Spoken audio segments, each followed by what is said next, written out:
আমাদের অহংকার করতে করতে দিন শেষ হয়ে যাচ্ছে। কিসের অহংকার করি আমরা? আমার বলতে কি আছে বলেন? জন্ম দিয়েছে আরেকজন, শিক্ষা দিয়েছে আরেকজন, চাকরি দিয়েছে আরেকজন, চলতে শিখিয়েছে আরেকজন, বলতে শিখিয়েছে আরেকজন, মরার পরে কাফন পরাবে আরেকজন,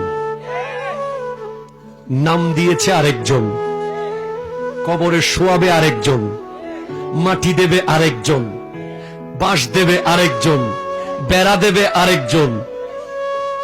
নিজের কি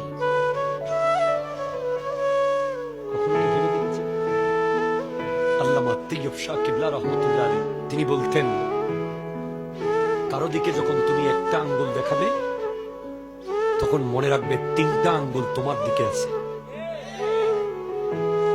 আমরা আরেকজনের ব্যাপার নিয়ে, আরেকজনের জায়গা